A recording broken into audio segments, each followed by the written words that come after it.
Oi, pessoal, tudo bem? Aqui é o Marcos Teixeira e hoje eu vou dar uma aula sobre o violão e a guitarra na seção rítmica moderna do samba.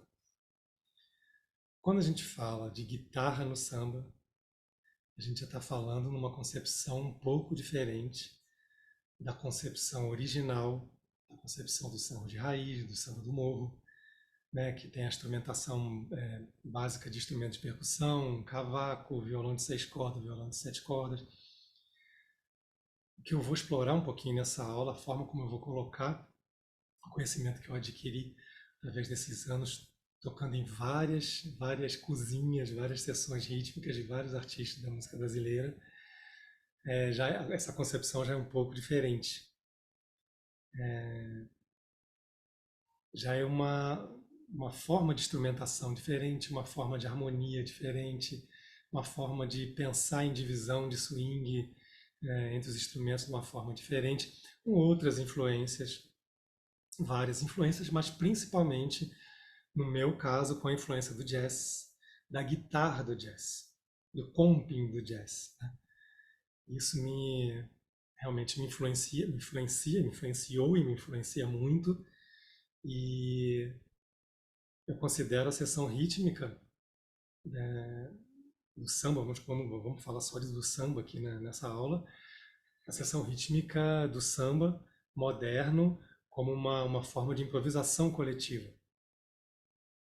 Em alguns casos a gente tem as coisas mais amarradas, elas estão combinadas e em determinados momentos realmente a improvisação coletiva, ritmicamente pensando, né? Respeitando todas as sequências de acorde, os modos que são gerados, etc.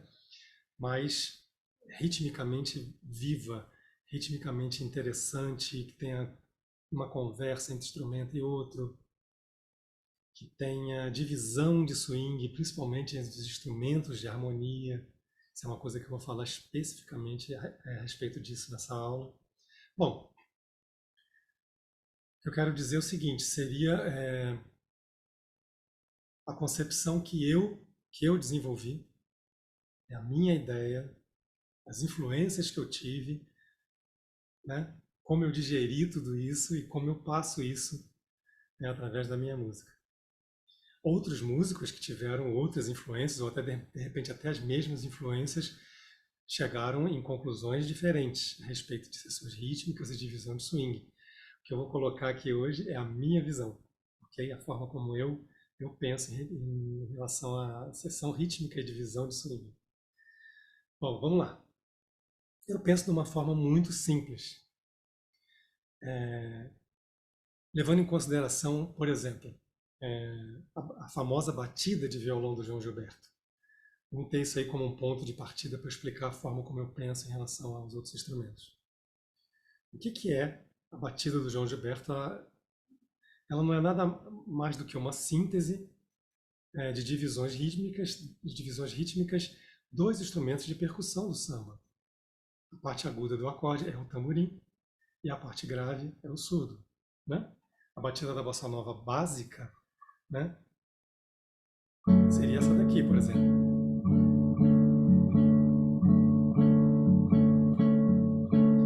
Aqui a gente tem o tamborim e aqui tem o surdo. Essa é a síntese que foi criada. A gente pode usar a clave.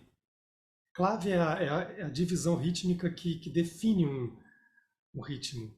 Você escuta aquela divisão rítmica e você fala: essa clave é do samba, essa clave é da salsa, essa clave é do baião, essa clave é do merengue, essa clave é do shot, né? Então, clave é simplesmente uma divisão rítmica que define, que tem todo o sabor daquele estilo, a concepção que vai se fazer, o que vai acontecer, né? Ritmicamente, tem a ver com a clave que sugere tudo isso, né? Bom, então, a gente tendo como essa levada do João Gilberto, essa levada de bossa nova do João Gilberto, que nada mais é do que uma síntese de instrumentos de percussão transpostos para o violão. Quando eu penso em comportamento rítmico dentro de uma sessão rítmica, principalmente quando existem dois instrumentos de harmonia tocando juntos, né? Pode ser piano e guitarra, piano e violão, violão e guitarra, que vai ser o caso aqui, né? Violão e guitarra, junto com percussão e contrabaixo. Sempre quando existe essa situação, é importante você saber se comportar de alguma forma para que você possa acrescentar, você possa fazer aquela cozinha, aquele trenzinho andar, aquela cozinha funcionar. E tem que funcionar. A seção rítmica do samba, da música popular, na realidade, ela tem que funcionar. Ela tem que balançar, ela tem que swingar. Tem que ser uma coisa viva e interessante que responda à melodia, responda à harmonia da música, né? É uma coisa viva. Ela não pode ser engessada, estática, presa, amarrada. Senão ela não balança. Não acontece nada e isso não pode acontecer, né? Então, eu penso de uma forma muito simples em relação a isso. Eu penso que existem duas formas básicas de você se comportar. A primeira forma é você se comportar como um chocalho, né? O que o chocalho faz? Ele divide as colcheias em semicolcheias, né? Um, dois. Um, e, dois, e. E o que é essa levada do chocalho? Ela nada mais é do que uma base.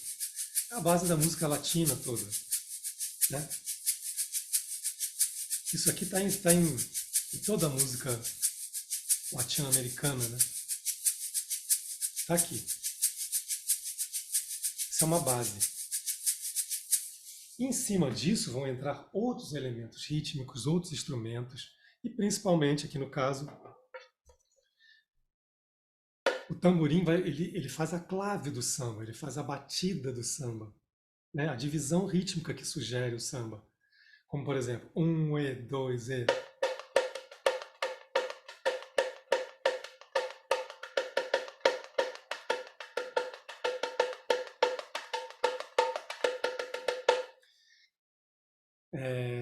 Existem várias claves do samba, existem várias formas de você fazer divisões, e é interessante sacar que tudo isso, todas essas divisões que o tamborim faz, que eu acabei de fazer, por exemplo, né, são levadas que não são amarradas, elas não são constantes, elas ficam variando o tempo inteiro. Não é uma levada que fica constante. Você não toca essa levada no samba inteiro, né?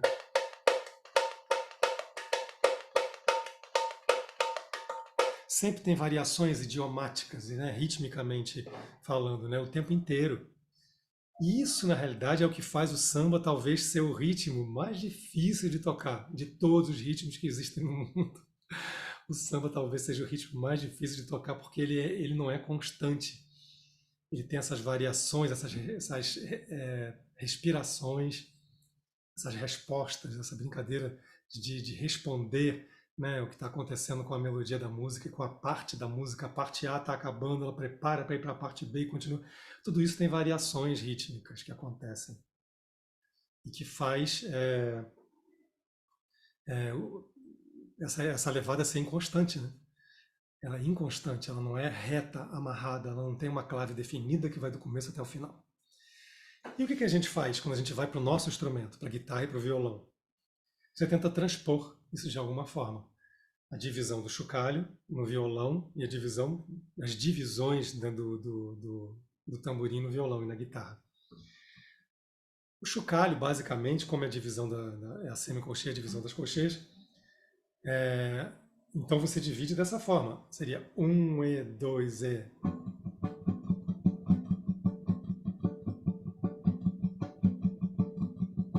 Estou dividindo aqui como se imitando um chocalho. Dividindo a semicolcheia aqui na mão direita.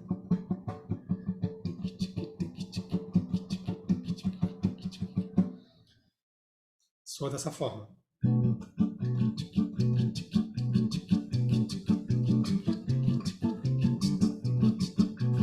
Claro que tem um acento e um acento no contratempo, né?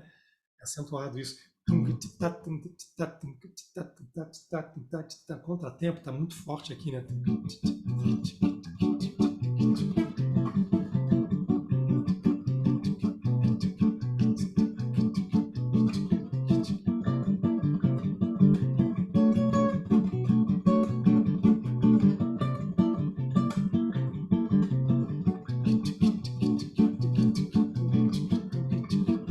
pode fazer isso dessa forma, dividindo as semicolcheias como eu estou fazendo, só que isso aqui tem um limite de velocidade, né? Se começar a correr demais, você já não vai conseguir.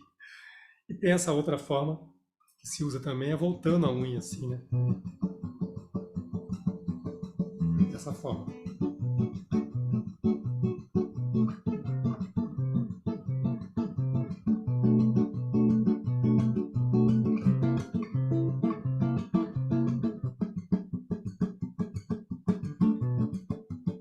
Assim.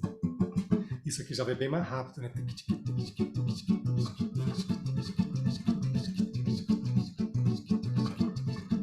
Né? Basicamente, então, imitando o chocalho no violão seria esse tipo de levada, da forma como eu faço.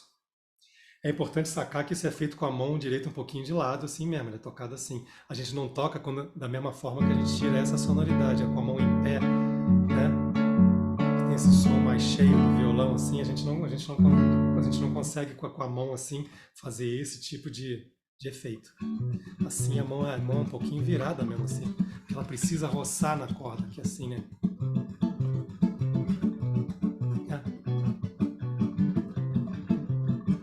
Precisa disso. Se a mão estiver em pé, você já não vai funcionar. E o tamborim seria simplesmente você trabalhar com algumas divisões, algumas claves, divisões, mas eu também uso a divisão da semicolcheia. Né? Se eu for fazer, por exemplo, tac, tac, tac, tac, tac, tac, tac, continuo dividindo a semicolcheia.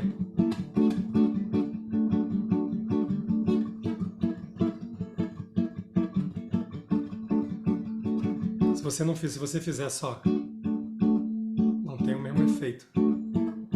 Diferente, são efeitos diferentes, né? Aqui não, aqui eu estou dividindo a semicolcheia. Como se fosse um cavaquinho, né?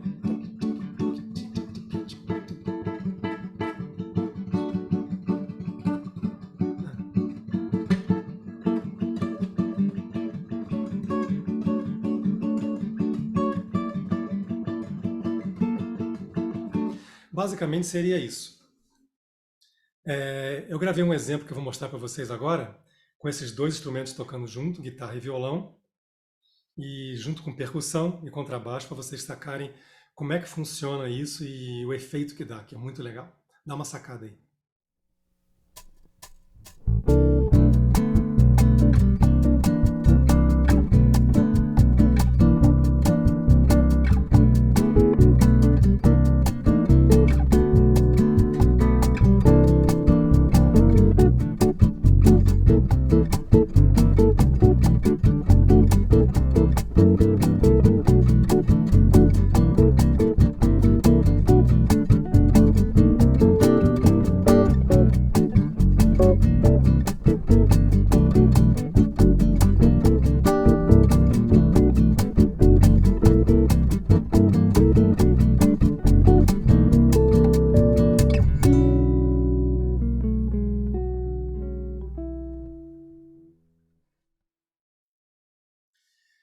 Vamos lá. Então vocês viram como é que a coisa funciona, como é que existe essa troca de swing, né? Existe um efeito, parece que um efeito estéreo, né? Quando eles dividem o swing, né? Quando o violão está fazendo o chocalho e a guitarra fazendo o tamborim, existe essa divisão de taca, taca, taca, taca, taca, cada um no espaço do outro, né? Esse efeito estéreo assim do swing é muito interessante isso. E é isso que faz a coisa balançar, né? Se isso estiver funcionando, o trem está andando.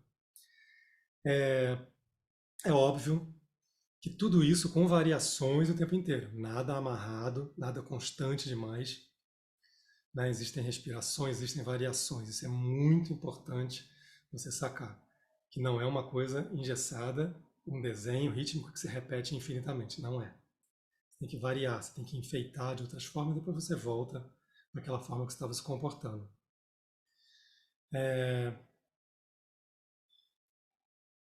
Existe uma coisa muito importante nisso tudo, que na realidade é um ponto central da coisa do estudo da cozinha, da seção rítmica na música brasileira, né? No caso aqui o samba, que é você ouvir as gravações de quem trabalhou com isso, quem fez, quem desenvolveu, quem formatou essas sessões rítmicas, e que ensinou a gente a tocar dessa forma. Desde o início do século passado, né, na formação da música brasileira, né, Pixinguinha e Garoto e etc, e depois e Noel e Ari Barroso, nananana, e deu na Bossa Nova, pré-Bossa Nova, aliás, né, é, Johnny Alf, Dick Farney, etc. Bossa Nova, já estava o Jobim ali presente, com todos os compositores típicos da Bossa Nova, e a coisa foi desenvolvendo até a gente chegar nos anos 70, que eu considero a Golden Age da música brasileira, né? A época de ouro da música brasileira para mim são os anos 70. É óbvio que tudo isso, a gente só chegou nos anos 70 com a música que foi feita nos anos 70 porque existiu tudo que foi feito anteriormente, né? Desde a Chiquinha Gonzaga, todos os compositores e instrumentistas do iniciozinho do samba, do choro, né? Depois o samba canção, a pré-bossa nova, a bossa nova, que para mim é simplesmente um estilo de samba diferente do samba original. Continua sendo samba.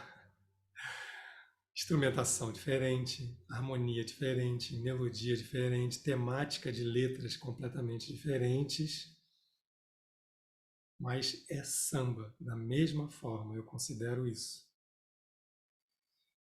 E nós chegamos depois nos anos 70, tudo isso influenciado por esses grandes músicos, com a bênção, a MPB tem a bênção do Jobim e do João Gilberto, né? Tudo que veio, a MPB ela existe, né? Muito e muito em cima, muito influenciada, harmonicamente, melodicamente e tudo, em todos os aspectos, né? Por tudo que veio antes, mas também muito fortemente pelo Tom Jobim e pelo João Gilberto. Ele está presente, eles estão presentes de uma forma muito forte e muito atuantes nos anos 70. Os grandes discos, para mim, os maiores discos do Jobim são dos anos 70, do João Gilberto também. Então, estavam atuantes, mas já tinham desenvolvido, já tinham feito o universo, a aura dele já tinha influenciado, já tinha mudado completamente né, o que a gente conhece como música brasileira, que se formou no que a gente chama de MPB, né, música popular brasileira. É exatamente uma música que foi feita nos anos 70 ali. Depois ela desenvolveu, né, foi para outras coisas, outras influências, etc, etc. Mas a gente vai concentrar um pouquinho nossa escuta nesse período que foi gravado nos anos 70, né? A MPB ela não passa de uma grande fusão, é um fusion, a MPB, com tudo que estava acontecendo, tudo que veio antes da música brasileira e tudo que estava acontecendo no mundo naquele momento influenciou a música brasileira, a instrumentação, né? A Motown, a gravadora norte-americana, o funk americano dos anos 70, né?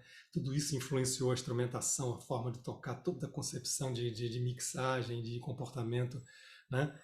Tudo isso daí veio do funk americano, da música norte-americana. Você vê, por exemplo, se você escutar o baixo do Luizão Maia, é completamente Motown aquilo ali. A batera que eles gravavam na época é Motown total, total. Simplesmente som de funk americano, né? E é claro que muita influência de jazz, né? Anteriormente, através até desse veio da bossa nova, do samba jazz e tal, harmonicamente, e tudo que o Jobim trouxe, etc, etc, etc. Chegamos aos anos 70, onde estão os grandes discos e as grandes cozinhas dos anos 70, ritmicamente falando. Principalmente, no meu caso, eu vou citar a cozinha da Elis Regina, onde estava Paulo Braga na bateria, Luizão Maia no contrabaixo, especialmente Hélio Delmiro na guitarra e o grande mestre e formatador disso tudo na minha concepção, o seu César Camargo Mariano. É importantíssima a presença dele nesse momento aí. Também de outros arranjadores, também pianistas também. Outros grandes músicos, como por exemplo o Gilson Peranzeta, né? E muitos outros pianistas que vieram da boate, né, do samba canção, né, pré-bossa nova e tal, e depois do samba jazz e tal, tudo que foi feito, né? Mas eu queria focar um pouquinho em cima dessa cozinha do César.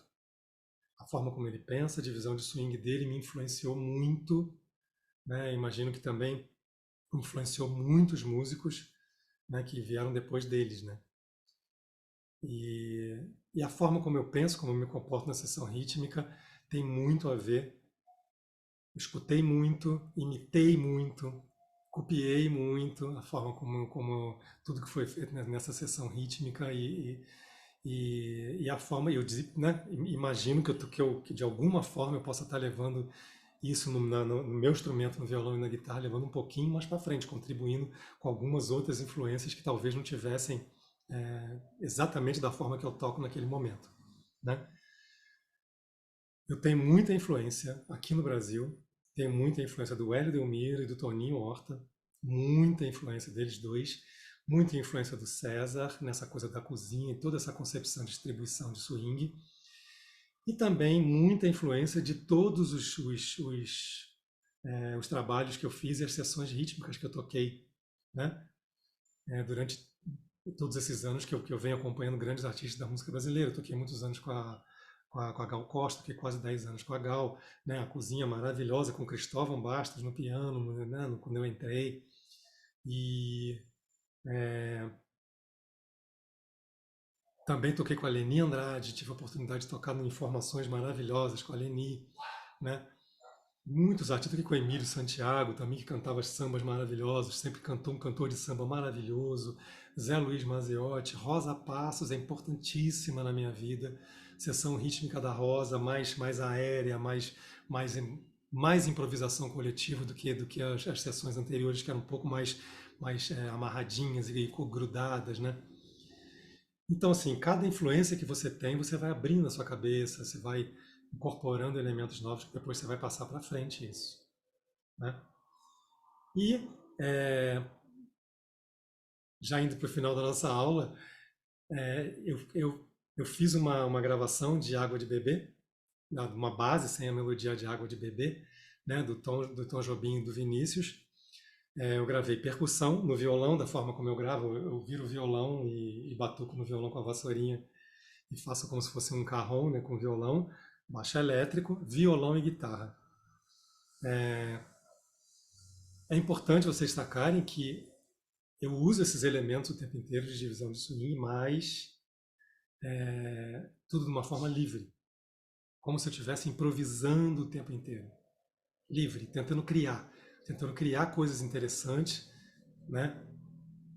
Trabalhando com as tensões e com melodias, quando eu estou tocando a guitarra, eu tento fazer, por mais que esteja fazendo comping, que eu esteja trabalhando com acorde, mas fazendo pontas de acorde interessante que resolvem, que sugerem coisas e tal. Trabalho também com as notas guias também, muita coisa de, né, os famosos guide tones e tal, né, os movimentos harmônicos e tal, simples, básicos e tal, dentro dos caminhos harmônicos. É importante a gente saber trabalhar com isso também, quando a gente trabalha na sessão rítmica, para enfeitar tudo isso, né? Bom, o exemplo vai falar muito mais do que eu estou falando aqui, que vai mostrar para vocês isso funcionando. E eu sugiro que vocês trabalhem a forma de exercitar isso justamente fazendo gravação dessa forma que eu fiz.